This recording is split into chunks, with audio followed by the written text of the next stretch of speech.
Bienvenidos a otro programa del Médico en mi Casa, este programa de la familia salteña que simplemente busca no solo que vivamos más, sino que vivamos mejor. Con el cambio de estación aparecen distintos tipos de enfermedades relacionadas con la misma. Generalmente todas tienen que ver con problemas de tipo respiratorio. Uno de los más frecuentes por sus características epidémicas, sin asustarse. Epidémica significa que lo padecen casi todos aquellos que están viviendo en algún lugar cuando esta enfermedad llega. Estamos hablando de la gripe o el síndrome gripal, también conocido como influenza. Años atrás nos asustamos todos con la llegada de la gripe A. Lo que nos habíamos olvidado es que la gripe A ya había golpeado las puertas de Argentina allá por el año 1989. Lamentablemente, años atrás, con el Mundial de Fútbol, esta enfermedad se hizo presente en todos los continentes. Como estamos viendo en esta otra diapositiva, ¿qué es lo que produce la gripe? ¿Qué es lo que siente? Y lo primero que siente la persona es un cuadro de dolor en todos los músculos, que es secundario a los que son problemas virales. Como la gripe es producida por un virus, el virus entra a todo nuestro cuerpo, provoca dolor en hombros, provoca dolor en articulaciones, provoca estornudos, provoca chuchos, escalofríos, dolor de cabeza, que es secundario por un lado a la gran contractura muscular y segundo a que hay gran congestión de los senos paranasales y en algunos casos, en algunas personas puede tener hasta algún tipo de sinusitis. Es importante saber que los síndromes gripales son autolimitados en el tiempo y nuestro cuerpo fabrica las defensas, estas defensas que son importantes, que van a ir a atacar y a defendernos contra el síndrome viral, que aproximadamente dura entre 7 y 10 días en aparecer. En esta otra diapositiva estamos viendo cómo podemos actuar en nuestra vida diaria cuando tenemos un síndrome gripal. Primero, tenemos que estar bien alimentados. Esta buena alimentación es la que nos permite evitar que esta gripe se vaya contagiando de una persona a otra. Tratemos de tener ya sea pañuelos de tela o pañuelos de papel para que esta tosecita, estas pequeñas secreciones vayan al pañuelo y no andemos dejando las mismas en nuestras manos y con nuestras manos toquemos un picaporte, otra persona toque el picaporte y de esta manera se produce el contagio interpersonal y esto es lo que hace que esta enfermedad se transforme luego en epidémica. Cuando uno habla del lavado de manos, no solamente habla del lavado de manos para evitar las enfermedades infecciosas de los alimentos. Cuando uno se lava bien las manos, a partir de los 15 segundos ya matamos todos los virus que tenemos en nuestras manos cuando estornudamos, que a veces lo hacemos mal. Estos 15-20 segundos de lavado de manos antes de comer es lo que nos va a permitir evitar que esta enfermedad se siga propagando. Por otro lado, en esta otra diapositiva vemos cómo tenemos que estornudar. Ya los chicos saben cómo estornudar, lo han ido aprendiendo con el correr de los años. Nosotros tenemos que reaprender que cuando estornudamos o tosemos no tenemos que usar la mano, sino tenemos que usar el antebrazo, porque si usamos la mano y saludamos a otra persona, la estamos contagiando y de esta manera la enfermedad se va propagando por toda la ciudad. Luego, tenemos distintos tipos de medicamentos que van a ser administrados. Tiempo atrás yo me acuerdo que decían, si tenés una gripe, tomate una aspirina y metete en cama. Caramba, no tenemos que tomar aspirina cuando tenemos cuadros gripales.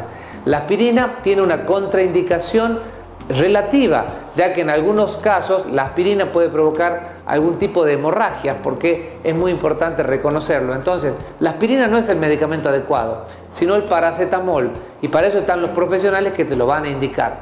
¿Existe algún tipo de antigripal? Claro que existe un antigripal.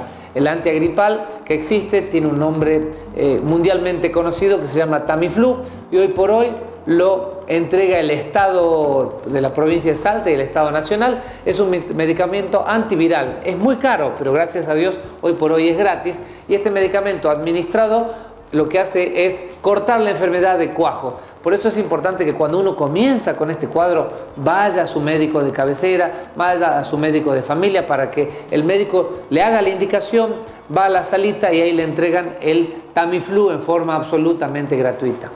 ¿Cómo vamos a prevenir esta enfermedad? Y sencillamente con la vacuna antigripal anual estacional. ¿Por qué tenemos que usar esta vacuna? Porque los virus van rotando, H1N1, H2N3, H3N2, H1N3, todos los años los virus van mutando y todos los años tenemos virus distintos. ¿Debemos vacunarnos todos? casi todos. Los pacientes que tienen problemas cardíacos, pulmonares, diabetes, los que tienen las defensas bajas, los grupos de personas que trabajan en lugares cerrados, las personas que trabajan en el ambiente de salud, las mujeres embarazadas deben vacunarse todos los años. Esta vacuna antigripal existen dos tipos, la monovalente y la trivalente. Normalmente estamos usando la trivalente, que nos está protegiendo de 2 o 3 tipos de virus de la gripe. Es importante saber que existen algunas complicaciones a la vacuna antigripal. Uno no muy deseado es el Guillain-Barré, que es como una reacción tipo alérgica, para que usted entienda, a la vacuna antigripal, pero lo puede hacer también con la gripe, no solamente con la vacuna antigripal, que la persona puede llegar hasta terminar internado en terapia intensiva. Y el aislamiento de la persona que está con cuadro gripal, evitando ir a trabajar o evitando ir al colegio. A veces los papás no queremos mandarlos a la escuela, pero la idea es que el chico esté en aislamiento para evitar contagiar a todo el grado. Es decir, el virus de la gripe es estacional, va a aparecer todos los años, es algo que nos va a afectar. Acá en esta diapositiva lo estamos tomando un poquito a la risa para que no le tengamos miedo como le teníamos miedo a la gripe A, pero tengamos en cuenta que las gripes deben tratarse y deben medicarse, y para eso estamos nosotros los especialistas. En el próximo bloque vamos a estar con el doctor Mario Cos hablando de un tema fundamental, asma bronquial. Un tema preocupante, especialmente para nosotros los papás. No se vayan.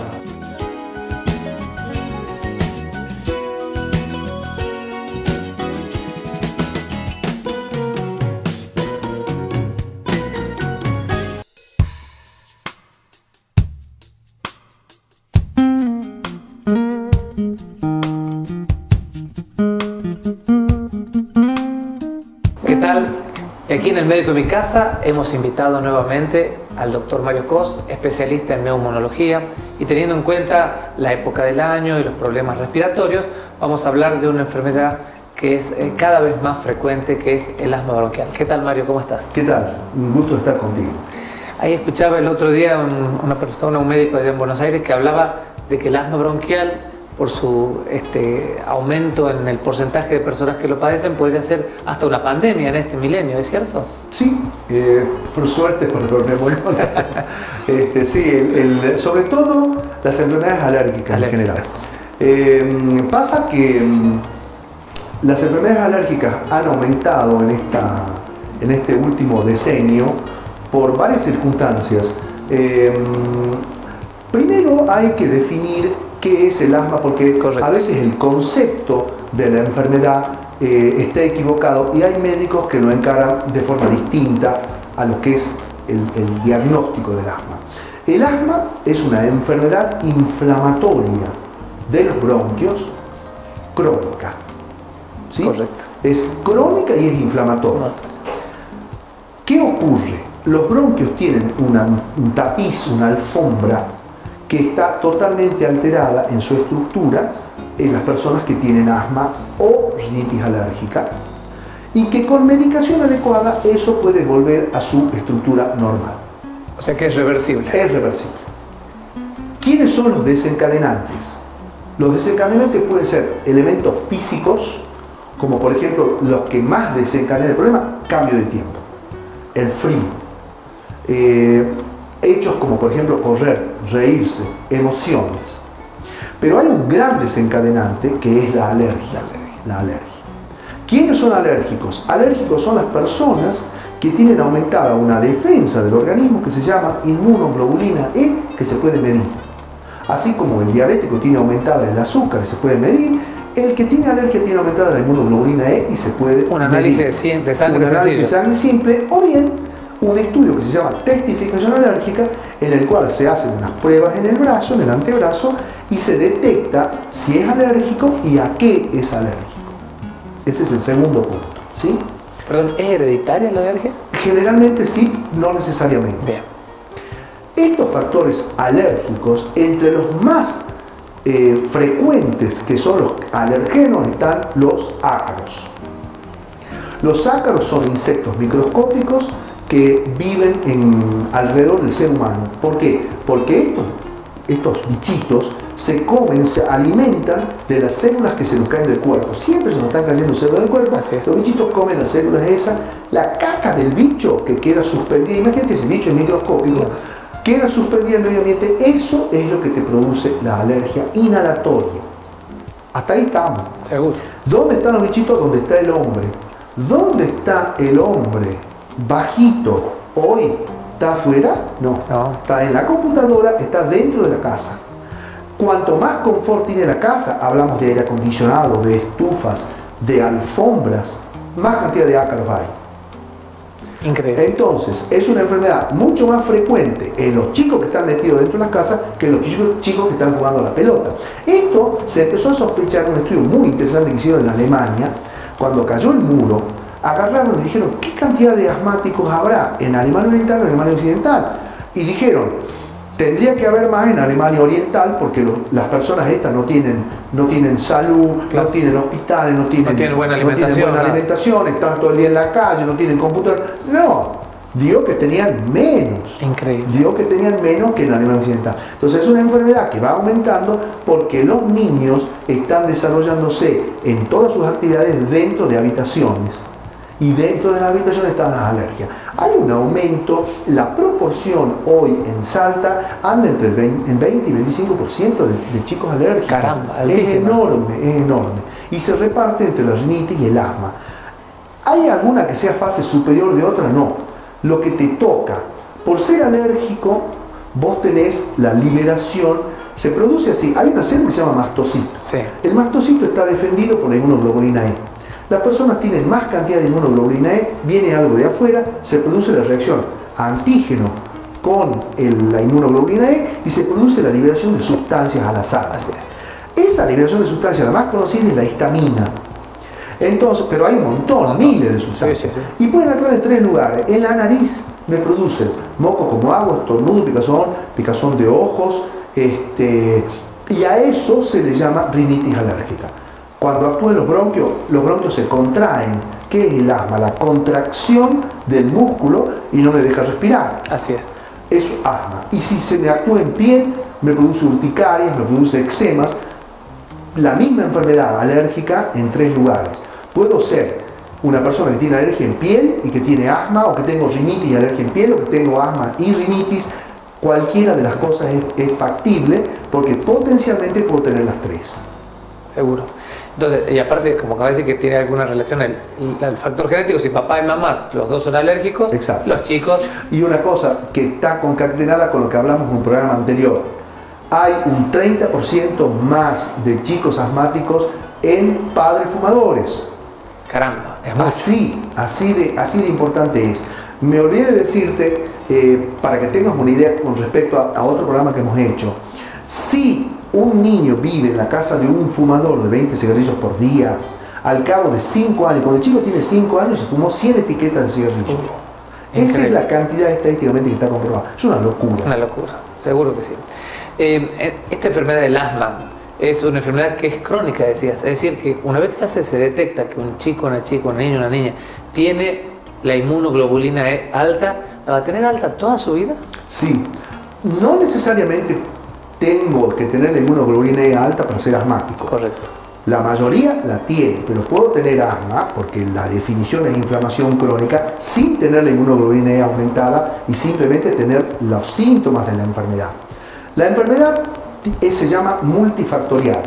Está asociada a múltiples factores, como ya te decía, cambios de tiempo, factores emocionales que en algunos casos son importantísimos y se necesita la ayuda de un psicólogo.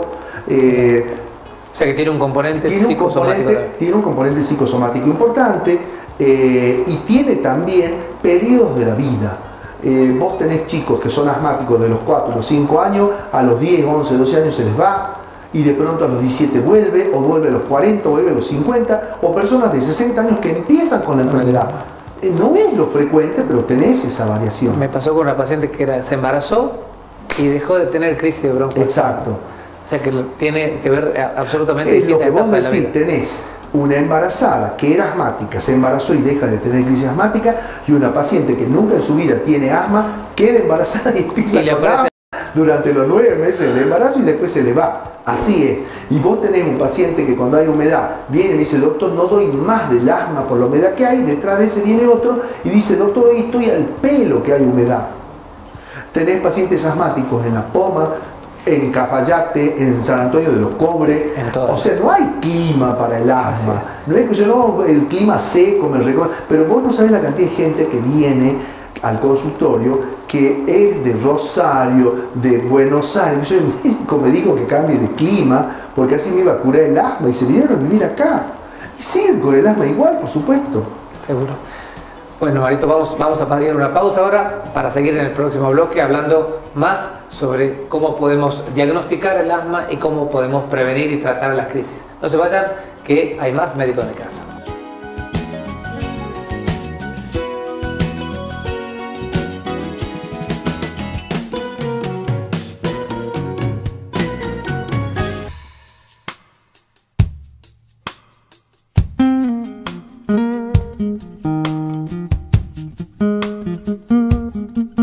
Estamos nuevamente en el Médico en mi Casa. Estábamos hablando con el doctor Mario Cos del tema del asma y los chicos.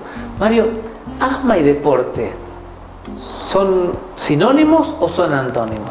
Una linda pregunta. Un niño con asma debe practicar deporte. Debe practicar deporte. ¿Por qué? Porque en general lo que pasa es así. El chico tiene asma y no la tiene diagnosticada. En general esto es lo que ocurre.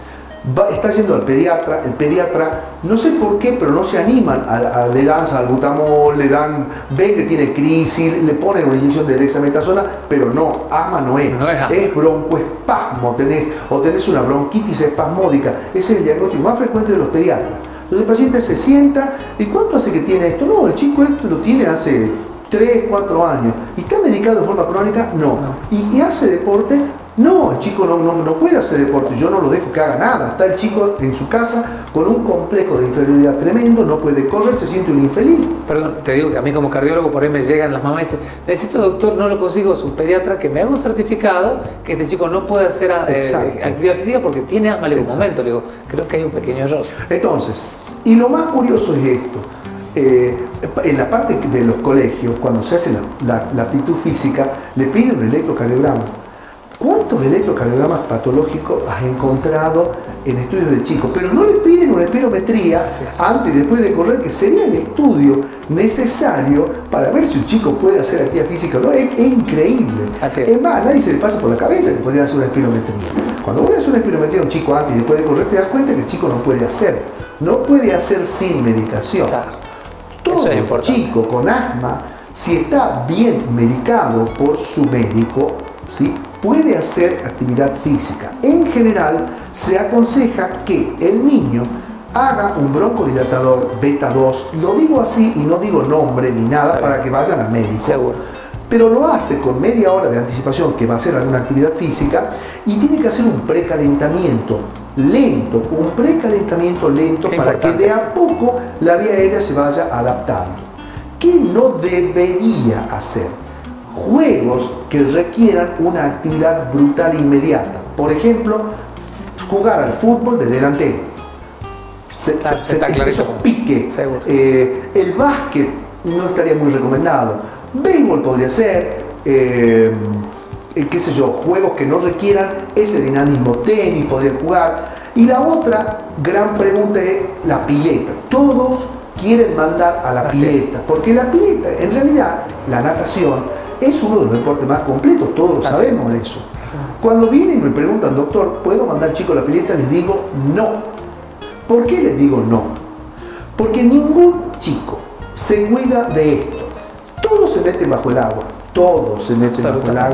la presión del agua se le va a las fosas, como tienen un componente generalmente rinítico, empiezan con la sinusitis.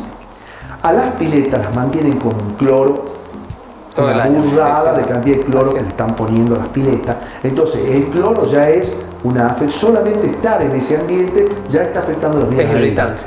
Y segundo, nadie se seca el pelo. Una nena con el pelo largo, ¿se va a secar el pelo después que sale de la pileta en el invierno? Entonces, yo no aconsejo eso. Sí, andar a la pileta en el verano, divertirte todo lo que quieras en el verano, pero hacer como actividad física que un niño asmático vaya a una pileta cubierta, yo lo desaconsejo. De hecho, hay trabajos que no es una cosa personal. No, el doctor Mario Cos, claro, un problema. No por la actividad, la natación es fantástica. De hecho, hay no sé si te acuerdas de Max Pitts, Sí. que ganó 9 o 10 medallas de oro siendo asmático en todos los estilos, ganó medallas de oro siendo asmático. Pero bueno, ese tipo está controlado, está medicado, que no es el caso de los chicos de acá. Entonces, meterse en piletas cubiertas para hacer natación, yo lo desaconsejo totalmente. También a las personas que tengan problemas en la vía aérea, porque es un ambiente que no es adecuado. No es adecuado. Sobre todo el post-natación. El ambiente, porque el ejercicio en sí, Seguro, el ejercicio el ejercicio es fantástico. ¿Y cómo se hace el diagnóstico del paciente asmático? El diagnóstico tiene la clínica, que es la soberana, en este caso, que el paciente, vos te das cuenta que está teniendo este tipo de problemas, con una serie de preguntas y de interrogatorio. El otro estudio que se hace es una espirometría, en donde uno va a ver que hay una obstrucción bronquial. Es muy bueno hacer una espirometría haciéndolo correr a la persona, si estamos hablando de chicos, Así es. Antes y después de correr, para ver qué es lo que pasa. ¿Cómo En responde? general es una prueba que se lo hace correr 6 minutos al aire libre, luego descansa 10 minutos y luego uno ve si se produce o no un espasmo. Hay una forma de hacer diagnóstico de asma haciendo lo que se llama una prueba de histamina, pero en realidad hoy acá en Salta no la estamos haciendo, no se hace porque tiene su cierto riesgo esa prueba, pero uno la vas a leer, digamos. Y a nivel tratamiento, el tratamiento es un tratamiento preventivo. El tratamiento es preventivo, Sí. porque generalmente usa una medicación antiinflamatoria, generalmente va acompañada de un broncodilatador. Así es. Y existe lo que se llaman escalas, es una escalera el tratamiento. De pronto tenemos un paciente que está muy mal y que necesita una medicación broncodilatadora, una medicación antiinflamatoria, una medicación de pronto que se llama antileucotrieno, o utilizar teofilina, o utilizar, qué sé yo, otro tipo de medicación que hay específica para esto. Hay pacientes que necesitan como complemento tratamientos con vacunas desensibilizantes, cuando han sido previamente estudiados y la testificación así lo indica, pero se van haciendo pasos. De pronto la medicación antiinflamatoria que usabas 250 miligramos, pasas a 125, pasas a 100, pasas a 50, la cantidad de miligramos que usas es menor para controlar la enfermedad, y bueno, eso lo va manejando el médico especialista, ¿no? Bueno, muchísimas gracias, Mario, ha sido muy claro y bueno, esperemos encontrarte contigo en algún otro programa, ¿no? Con mucho gusto. Como verán, volvemos a reiterar que cada paciente necesita su tratamiento específico, su dosis específica. Hay que tratar de no automedicarse, no ir a la farmacia a comprar el medicamento por las dudas, mejore o no este niño, esta niña, que es lo que habitualmente pasa. Este programa ha llegado a su fin. Nos encontramos la semana que viene con más Médico en mi Casa. Hasta la semana que viene.